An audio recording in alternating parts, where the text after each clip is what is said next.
We did. No, we did not. We did. No, we did Oh, not. hello everyone. Sorry. That was a Hadley family discussion we were having there about if we did Christmas stockings last year or not. We did. We didn't. There seems to be a small dispute of the facts. Mm-hmm. So we always do Christmas stockings.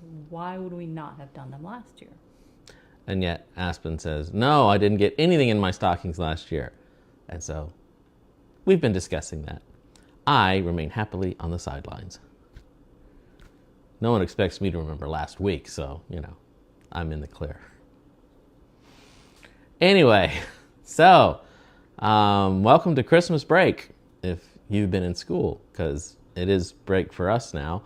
We just got out of, Aspen did her last test on Friday, and I had to do, most of my grades by Thursday or Friday. So both schools are out, and this is probably the first weekend of Christmas break. And it doesn't feel a lot like Christmas. It's only, 50 degrees here. No, it was supposed to be 60 or 60. something today. Yeah, Christmas Day is supposed to be 65. I'm pretty happy about that myself. I will miss the thought that maybe there could be snow. Yeah. Because if there's one day out of the year you should have snow, it'd be Christmas. Yeah. But then it can just go away till the next year. We got plenty of our share of snow in Nebraska when we lived there. Yes, I'd say there was probably more Christmases with snow than without. Yeah. I do like snow. I do like having snow in winter and Christmas. And it was fun to see Aspen get all excited about snow. And especially having grown up in Vegas for the first, I don't know how many years of her life, 5 or 6 years, and barely seeing grass. So when she saw snow, that was like, wait, what's this? What's this? Probably some more plastic grass than real grass. Yeah, more plastic grass. She was like Jack from Nightmare Before Christmas. What's this? What's this? That's blowing on my mind. What's this? What's this? Yeah. All right. That was a great reference if you understood it, but otherwise, never mind. So anyway, what holiday movies have you been watching? Not that one. No, not that one. Nope. But we've seen what? Well, we watched all the Santa Clauses, and they're okay. The Tim Allen, yeah. Mm-hmm. And did we do what else? Aspen and I watched one. What was it? Didn't we? No, thought we did. Yeah. It was the animated one. The Klaus. No, not Klaus. The one where, the brothers thinks he's going to be the next Santa Claus, and yet it's the younger brother that, ends up taking it because he's got the true, Arthur Christmas. That's it. Yeah, see, that was last week. She doesn't remember that. So, of course, we did stockings because, here I thought we were having that the whole time. Special father-daughter Christmas time. Won't this be a memory? A special, no, we didn't watch anything. What are you talking about? Well, did you remember the chiastic structure for your religion test on Friday? That's different. Anyway. So, yeah. Anyway, we're talking about stuff today. And, it was on a whole different subject. I was helping Aspen study for her Bible exam, and they were doing Daniel. And having been a Bible teacher myself in academy for many years, I was a little taken back by the lack of detail given into the study of Daniel. And I don't know, I look at it and I think, okay, maybe I was just too hard, because man, I had the charts and the dates and the descriptions, and my final exam was in 3 parts, and part of it was the whole timeline of history from Daniel to the second coming, and had my kids fill it out. And did anybody pass your class? No. The point was to fail them all. That was my main goal. Yeah, I only had a couple. Every year I'd have 2, maybe 3 that really, really tried hard to fail. They had really do absolutely nothing to fail my classes. And because I had so many things built in so you wouldn't fail. But yeah, I mean, my kids, any of them could have gone out and given a Daniel Revelation presentation at the end of the semester because they knew it. And but apparently it's not how they do things now. Now it's Daniel, and there was these animals, and one was a nice kitty cat, and the other. Yeah, anyway, I don't know why I'm telling you that, but so much for today's education. And now, Miranda. Okay, well, so Brett and I taught Sabbath school today, and so when we got there, we were just about getting ready to start, and all of a sudden, these 3 Pathfinders and their adult came into the Sabbath school room and sat down, and they said, well, we're here to, they said it was previously arranged, which we hadn't None heard of about us, that, but, nobody in yeah. the room knew about it, but that's all right. So previously arranged that they were getting some practice in by repeating their Bible verses that they had been memorizing. And so they each took their turn and did their memory verse, and the teacher, their person, told us a bunch of stuff about that. A bunch of... They're both so attuned to the detail, the facts of what's happening. Yeah, they told us stuff.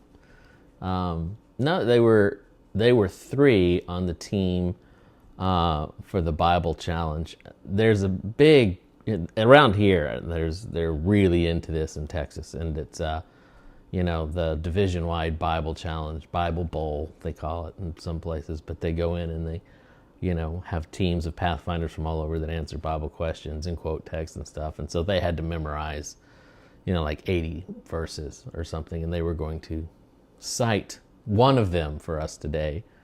Kudos to them. But when you tell me you've got 80 verses and you're just telling me one today, I'm like, really? Well, just the one? It was like 3 verses together. Yeah. Yeah. Still, it was only one passage.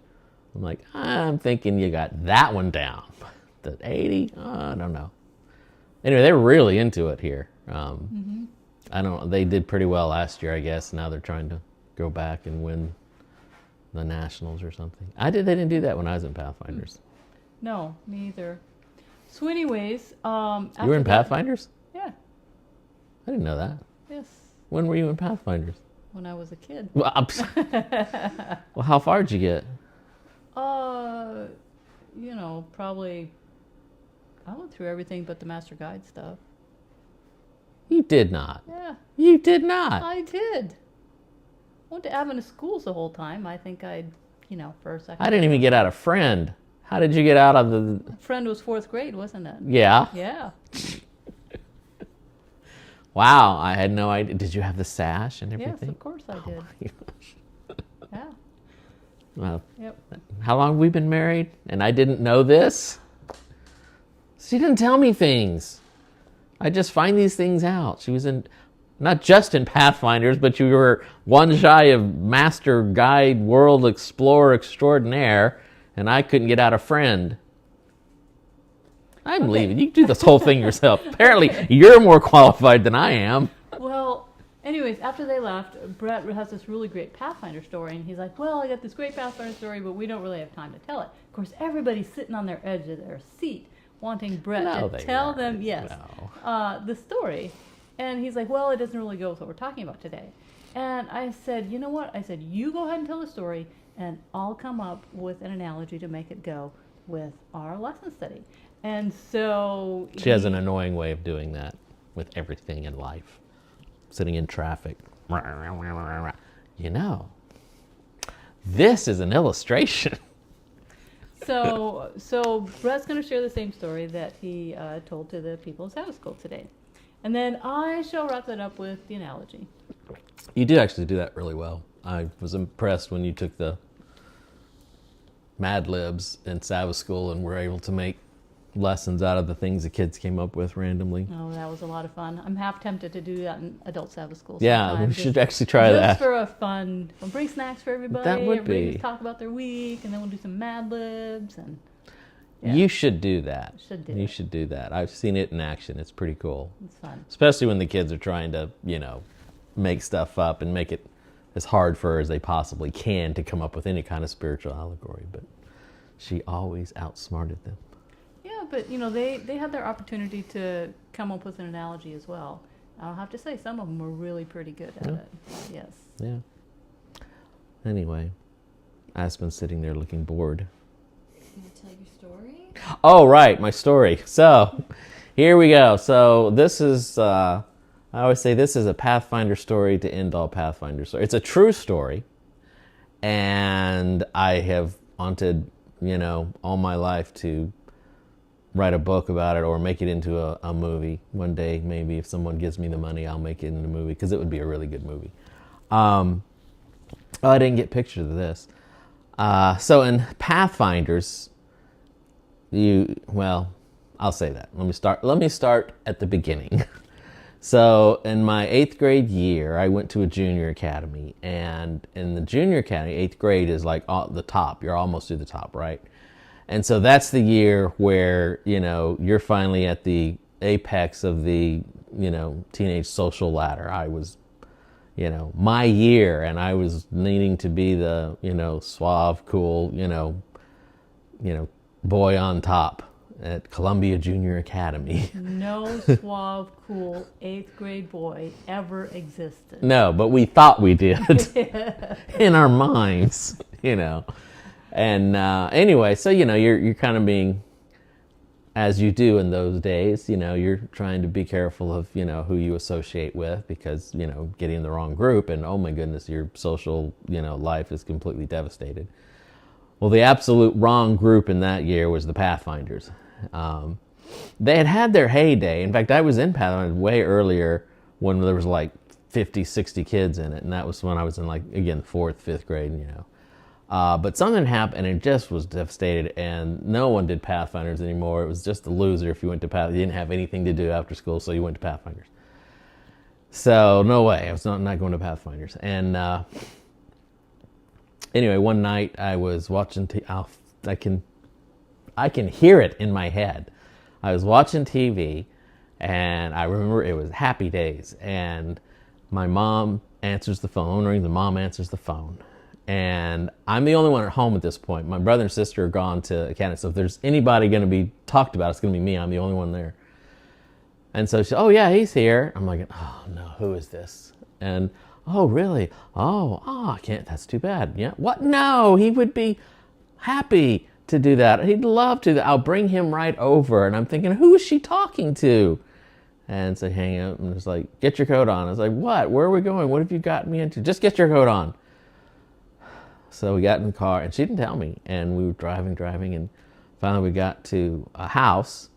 And as soon as she pulled in, I could see because the garage door was open. And there was the entire Pathfinder club, all 3 girls. And that was it. They had 3 girls. And Mr. Cornwall, who I knew from church. I didn't really know him. I knew who he was. And he was, a woodworker. I did know that. He made things out of wood. And we got out of the car, and they had sitting in the garage this half-built, what sort of looked like the beginnings of a car of some sort. Again, it was only half-built, so I wasn't really sure. But they had the frame and the axles and stuff, and so I'm like, what in the world? And I got out, and what had happened was they had entered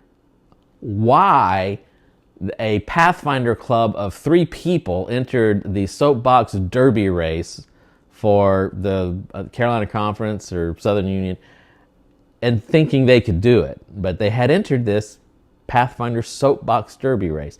Now, if you're not familiar with soapbox, most everyone in Pathfinders does a pine box. It's for an honor, and they do pine box races. And those cars are like this big. It's a block of wood, and you get them in kits, and you sand them out, put the wood, and that's pine box. Soapbox then is the actual size car, and you race them. And they had no idea what they were doing.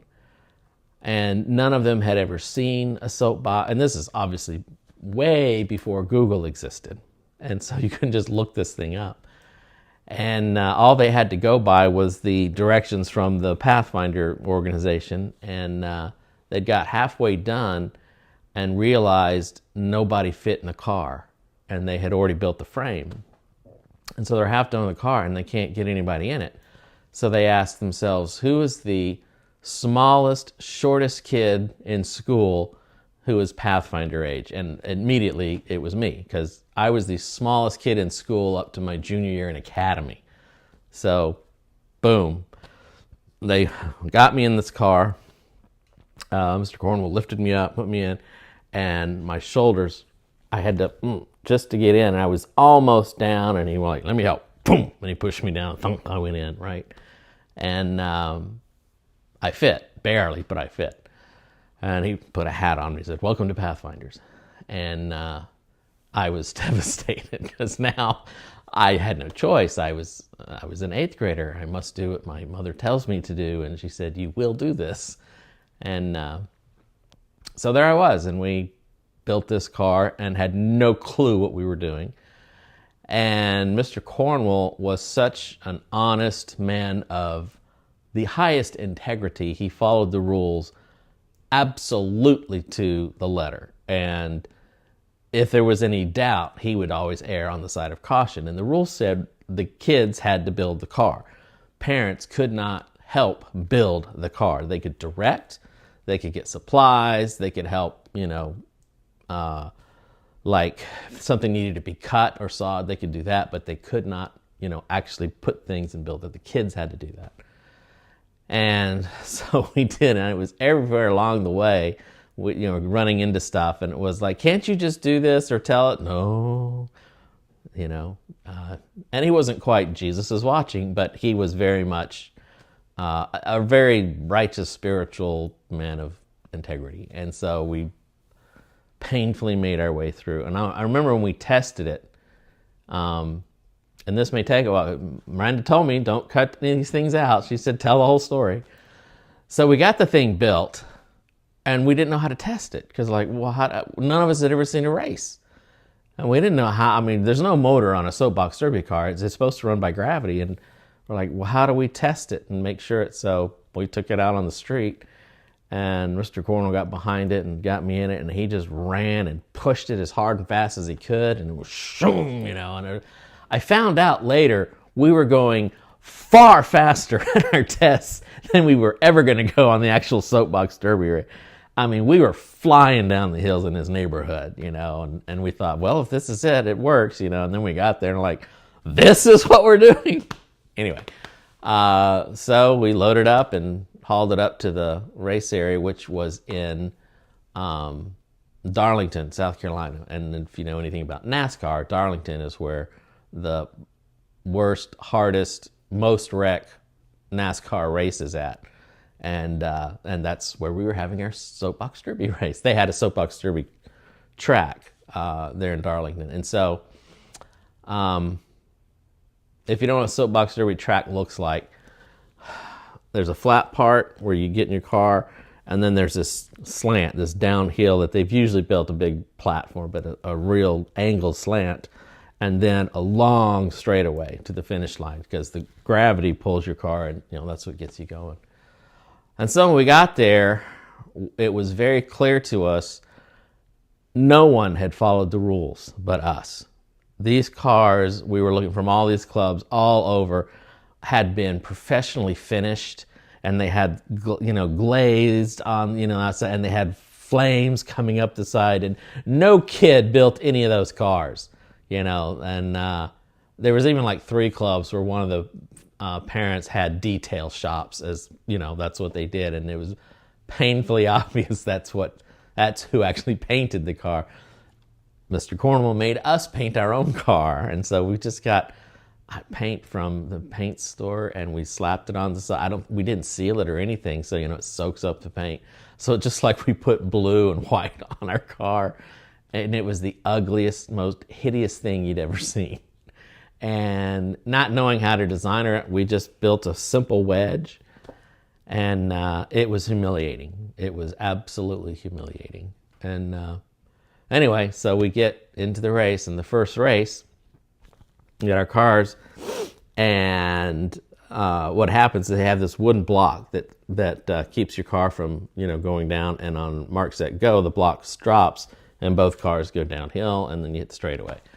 And all the cars on the downhill part at the beginning got in front of us. They were always beating us there in that part. One of the pictures actually shows that. Aspen is supposed to be showing you pictures, and I think she is. But they would always edge in front. Just as soon as the race started, they'd get in front of us. But then when we hit the straightaway at the bottom, our car would just shoot off. I mean, it was incredible how fast it went. And I mean, we were just leaving people in the dust. We were just boom, we'd hit that straightaway for some reason, like the wings of angels, whoosh, and we went down.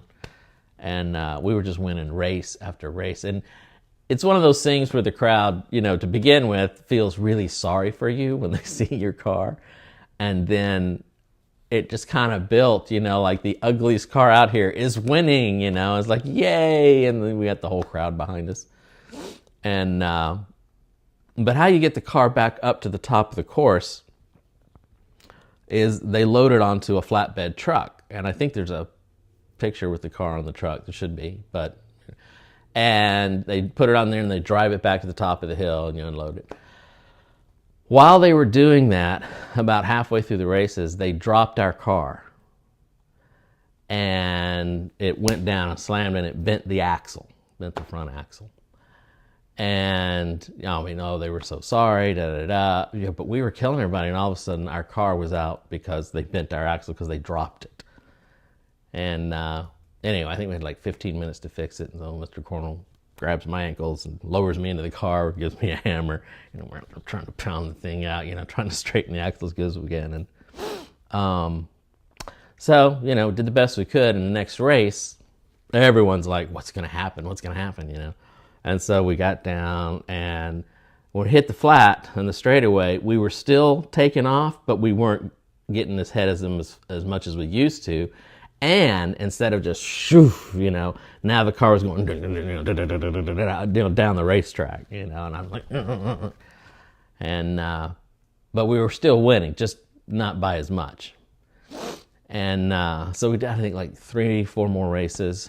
And at one point, I think what happened with the cable, the steering cable, was all interrelated to the axles and everything, and so it got pinched, and after 4 races, the tension on the pinch snapped the cable, and we didn't have steering.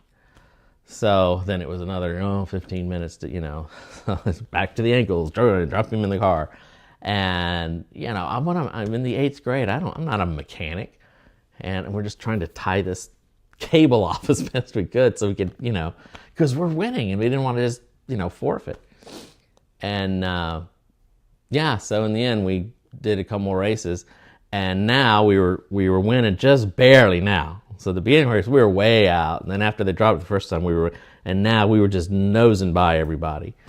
And it wasn't just, dun, dun, dun, dun, dun. Now the steering was hard, and it was back and forth, and it was trying to stay on the track. And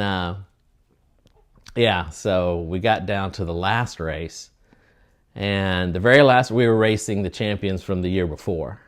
And they had this really old dude come out to drop the flag at the finish line, because they do that in Pathfinder events. They'll have an honorary Pathfinder come and present something. Well, I had this guy's like 92, and he's out there with a flag, and he's supposed to do the final flag. And so, whoosh, we get going, and back and forth. And about halfway down the track, I lost the steering. The steering snapped again, and I had no steering. And so I was just I didn't want to hit the guy, so I just was gonna blow the race, and I slammed down the brake. And I guess I slammed too hard, because as soon as I did, I just heard it clunk and behind me, and I had no brake. And so the 92-year-old guy, I'm heading right for him, and he's frantic with the flag, I felt really bad. I laughed, and I felt so bad at the time, but I don't think I hit him. I'm pretty sure I clipped him, but I didn't hit him, because as I went by, I heard a little thunk, and then I saw him leaping for the bushes, And I just went on by, and then they had this wall of hay in the back, I guess in case something very much like this were to happen. And wham, I slammed into that hay in the big hay wall, and come down and everything. And yeah, but we won, and I got the trophy, and it was amazing. And yeah, it's quite the experience. And but that's not the end of the story. So 25 years or so later, I got a call, and I was driving. I think I was driving from Colorado to North Carolina, and they had told me that Mr. Cornwall had died. It was when the Pathfinder said Cornwall had died, and did I want the car? He still had it. And I was like, oh my goodness, yes, So my dad actually went down and got the car and brought it to his house.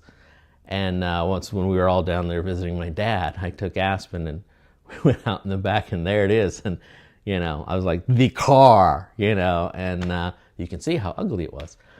And put her, I think she's in it, and I'm sitting by the side of it. And there's Aspen in the car that was, started the whole story. But in the end, it was really interesting because Mr. Cornwall, it's one of those experiences where you have an adult in your life that just you'll never forget, and had a huge impact on him because he was such an honest and such a nice guy too.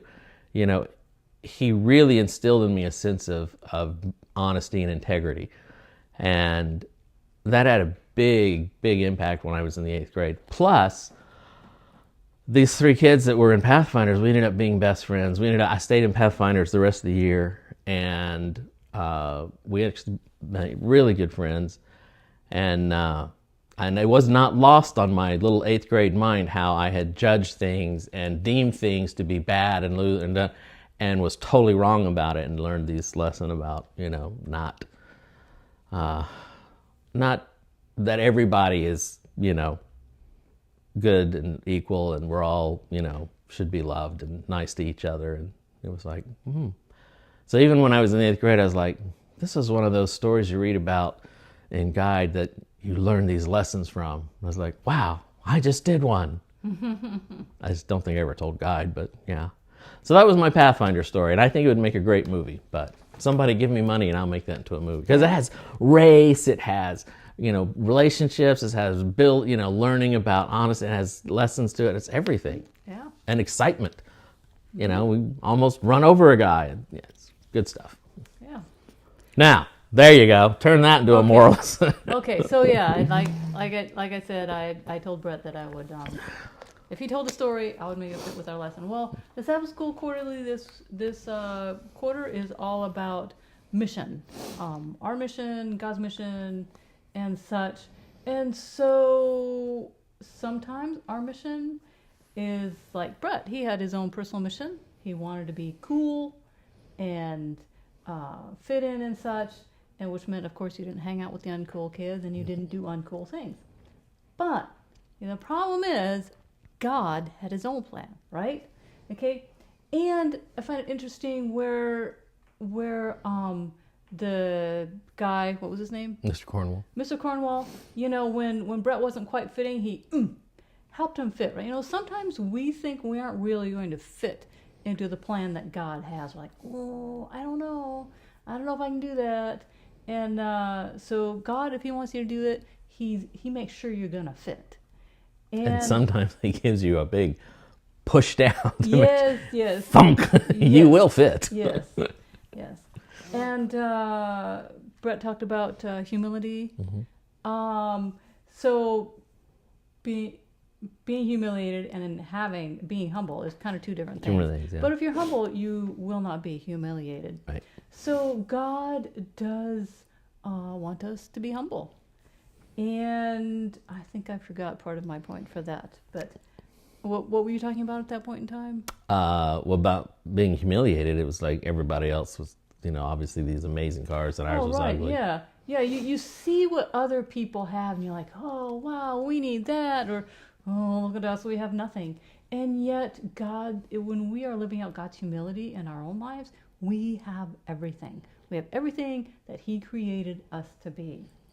And so Sometimes what we do may seem pretty simple. We don't look as good as others who appear to be getting ahead, and yet that is not the measuring stick of success. Brett says the guy grabbed him by his ankles, hung him upside down, and Brett was down there trying to fix something that he really didn't know that much about fixing. And sometimes that's what mission feels like. Hey, you never have. You haven't seen this before. You've never done it before. And there you are in the midst of a situation that God's like, well, here you go. I'm helping you. Yeah. I'm helping you as you hang upside down by your ankles. So sometimes we have no brakes. We have no steering.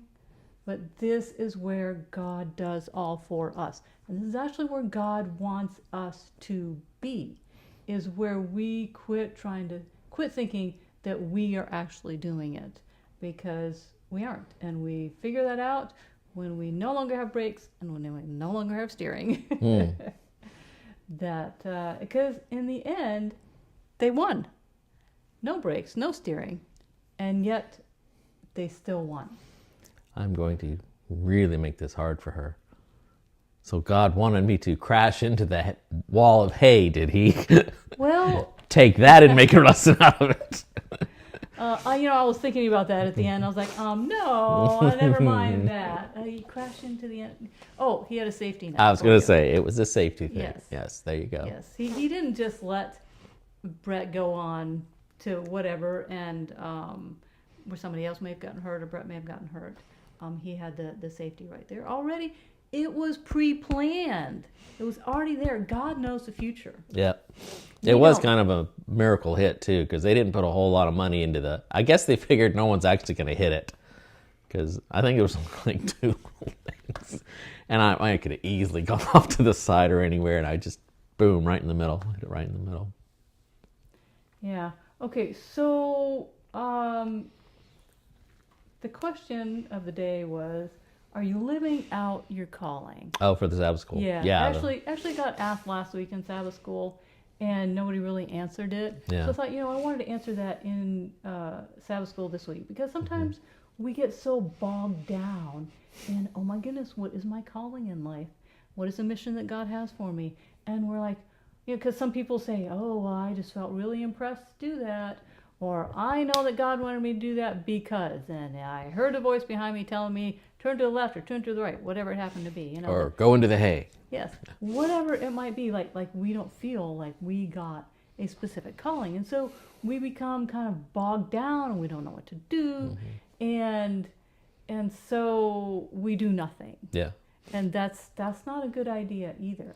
Yeah, you get, sometimes when you get, in a lot of things in life, you get to feel overwhelmed and you end up stymied. And, instead of moving on or doing something, you end up just freezing or just dropping. And you're like, well, there's nothing you can do. It becomes too much. And we don't know, and so we don't do anything. Yeah. And so, when we aren't quite sure what to do in a situation, what our calling is, for example, it's best to take these sorts of things down to their simplest form.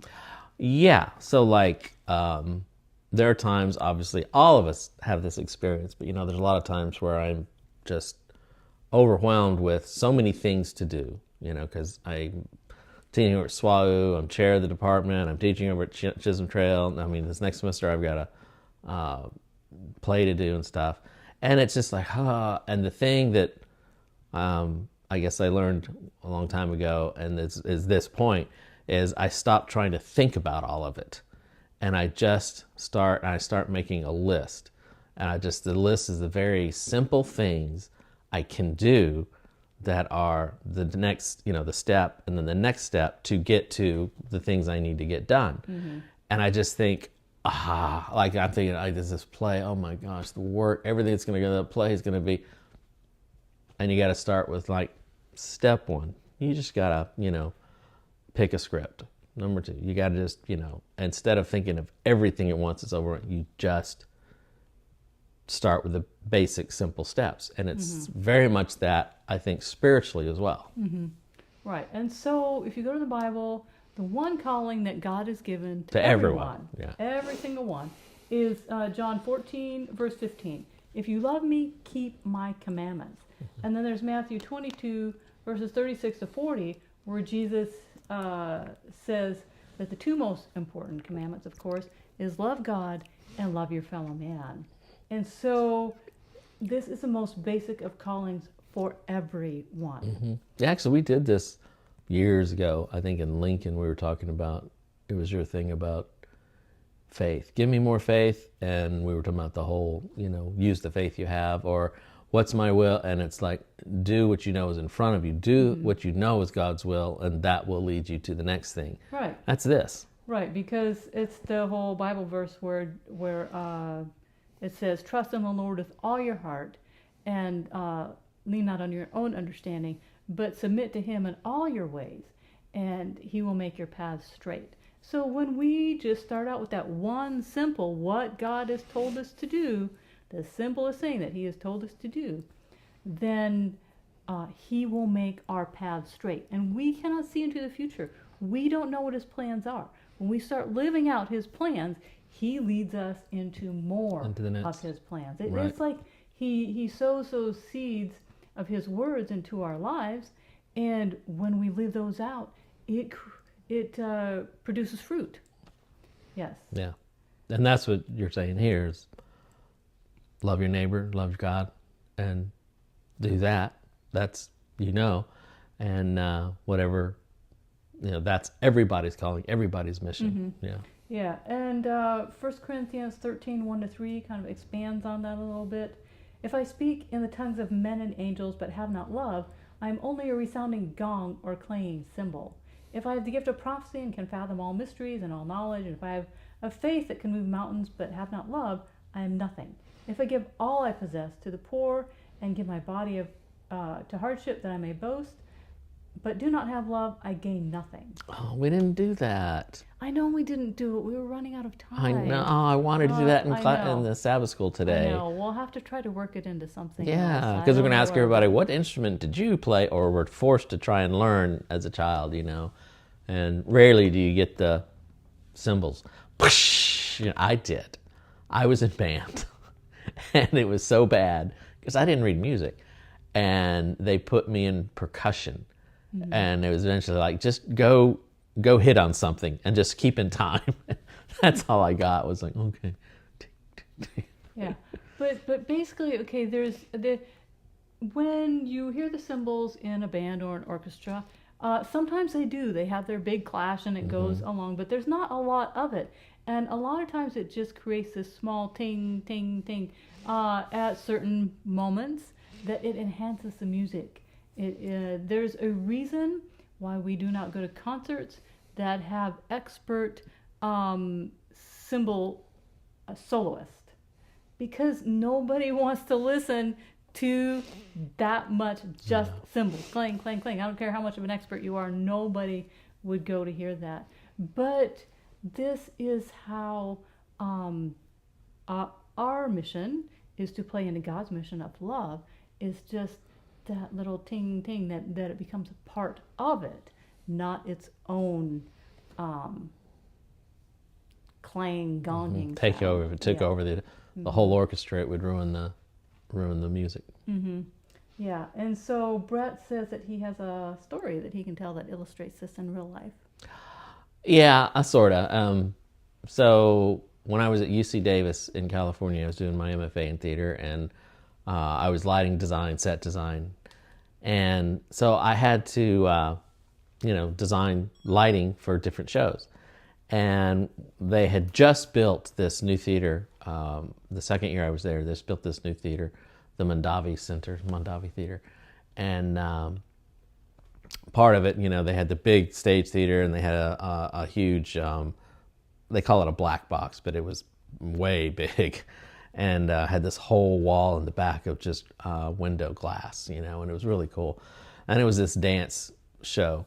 And it was really interesting because this was my second year, and everyone in the theater department knew I was Christian, and I had been a youth pastor, and I was there from the church, and here I am, and I was designing light for a modern dance move piece. and is, as far removed from, somebody you would want as your lighting designer for that would be a pastor, right? And I remember they were just, the director, who was an MFA student, was just really nervous that I had been assigned her show.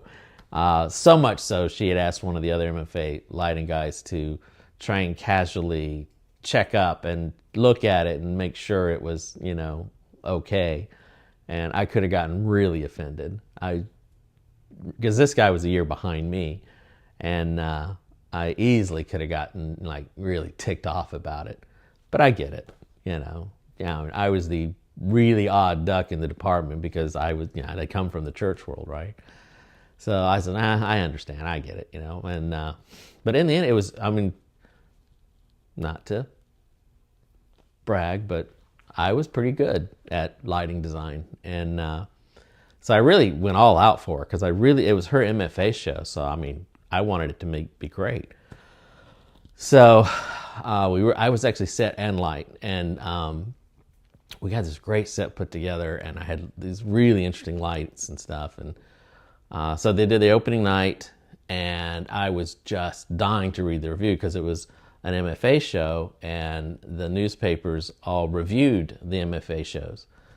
And so I tore in there, and I was looking, and they were, the review, and it was the dancing and the movement and the set, and all this stuff, and didn't say boo about lighting. And everything else was mentioned, but not lighting. And I was like, I know it wasn't bad. Why didn't I was devastated, absolutely devastated. I didn't get anything in the review. And it just so happened that our guest prof that year was the lighting designer for Disney's Into the Woods, the Broadway show. And when I came to class that Monday, he was like, okay, what's wrong? And I told him the whole thing, and he was like, congratulations. I was like, what do you mean? You did exactly what you're supposed to do. That's exactly what you want. You don't want them to mention the lights. You don't want them to go on about, they don't need to notice the lights. It's supposed to enhance the experience, enhance the story. It's supposed to support it's not supposed to take it over. If you did something that was so grand or so took it over, you failed. You did not do your job well. Yes. So our mission in life, our calling in life, is to just enhance the love of God. Yeah. Point out the love of God. Yes. I didn't believe him until he showed me the review for his show, and it didn't mention him either or the lights for Into the Woods. And he was like, see? I'm like, why did you keep it? The review, it doesn't mention you at all. And he said, exactly, that's why I keep it. Yes. True greatness, we've arrived at true greatness when it's not us. Us. Yes. Yeah. Talk about, I guess, being humble, being able to do all that work and not want the recognition and not need the recognition for it. And that's it. We're supposed to be that square in the quilt of God's love. Yeah, there. But not... it's not about us. No, it's not about us. Yeah. We're pointing to him and his love. Right. And that's everybody's mission. Everybody's mission. God calls everyone to that. So there you go. All right. So, we have to go. We have the unresolved issue of the Christmas stocking dilemma. We won't be talking about that again. We've already come to this. We've already decided that. Yes. This is what, no, we haven't. But we have Christmas stockings this year with stuff in them. With stuff in them, yeah. So I hope you have stockings as well. And I guess, what's today, the 16th? 17th? Yeah, 15th today, 16th tomorrow. No? So next 16th Sabbath. today. So next Sabbath is the Sabbath before Christmas. The Sabbath closest to Christmas. Yeah. Right, yes. Yeah, all right. Well, maybe we'll do something Christmassy. Yeah. Who knows? All right. Well, hope you had a great Sabbath.